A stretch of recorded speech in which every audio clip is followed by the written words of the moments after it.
Kalian tahu kasus yang ini? Atau yang ini? Tapi kita akan bahas kasus yang ini.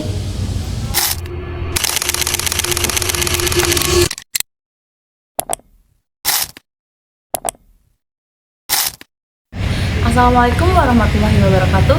Halo semuanya, perkenalkan saya Nurbi Auditianain, mahasiswi Prodi Bimbingan dan Konseling Fakultas Ilmu Pendidikan dan Psikologi Universitas Negeri Semarang. Pada kesempatan ini saya akan menyampaikan sebuah refleksi mengenai potret ketimpangan pendidikan melalui sebuah kasus yang cukup menyita perhatian publik belakangan ini, yaitu kasus bunuh diri seorang siswa sekolah dasar dari Nusa Tenggara Timur yang diduga terjadi karena tidak mampu membeli buku dan pulpen untuk sekolah. Pendidikan seringkali dianggap sebagai jalan untuk mengubah masa depan. Kita percaya bahwa melalui pendidikan setiap anak memiliki kesempatan untuk belajar, berkembang, dan meraih cita-cita mereka. Namun kenyataannya, tidak semua anak memiliki kesempatan yang sama untuk merasakan hal tersebut. Beberapa waktu lalu terjadi peristiwa tragis di Kabupaten Ngada, Nusa Tenggara Timur. Seorang siswa sekolah dasar yang masih berusia 10 tahun ditemukan meninggal dunia akibat gantung diri. Anak tersebut diketahui masih duduk di kelas 4 SD sekolah dasar. Peristiwa ini menjadi sangat menyayat hati bukan hanya karena usia korban yang masih muda, tetapi juga karena latar belakang kejadian yang sangat sederhana namun menyedihkan. Anak tersebut diduga merasa kecewa karena tidak dibelikan buku tulis dan pulpen yang ia butuhkan untuk kegiatan belajar di sekolah. Permintaan itu tidak dapat dipenuhi oleh ibunya karena kondisi ekonomi keluarga yang sangat terbatas. Jika kita melihat peristiwa ini secara sekilas, mungkin kita akan menganggapnya sebagai tragedi pribadi. Namun, jika kita mencoba melihat lebih besar dari kasus ini atau lebih dalam kasus ini, sebenarnya mencerminkan persoalan yang lebih besar, yaitu ketimpangan sosial dan pendidikan yang masih terjadi di masyarakat. Dalam perspektif pedagogi kritis, pendidikan seharusnya menjadi ruang yang mampu membebaskan dan memperdayakan peserta didik. Sekolah tidak hanya menjadi tempat untuk mengajar nilai akademik, tetapi juga menjadi ruang yang aman bagi siswa untuk berkembang secara emosional dan juga sosial. Namun pada kenyataannya, masih ada siswa yang merasakan keterbatasan dalam memenuhi kebutuhan dasar pendidikan. Hal ini menunjukkan bahwa akses terhadap pendidikan yang layak belum sepenuhnya dirasakan secara merata oleh semua anak ataupun siswa.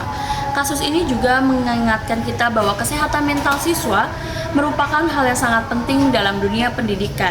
Anak-anak tidak hanya membutuhkan fasilitas belajar, tetapi juga membutuhkan lingkungan yang suportif serta hubungan yang hangat dengan orang-orang sekitarnya. Disinilah peran sekolah menjadi sangat penting. Sekolah tidak hanya berfungsi sebagai tempat belajar, tetapi juga sebagai ruang yang mampu memberikan dukungan emosional kepada siswa.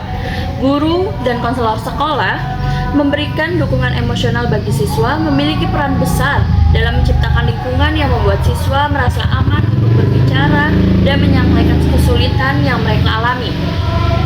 Dalam konteks bimbingan dan konseling, peristiwa ini juga menegaskan pentingnya layanan advokasi, yang dimana oleh konselor sekolah dilakukannya advokasi merupakan upaya yang untuk memperjuangkan hak-hak siswa agar mereka tetap mendapatkan akses pendidikan yang adil dan juga setara.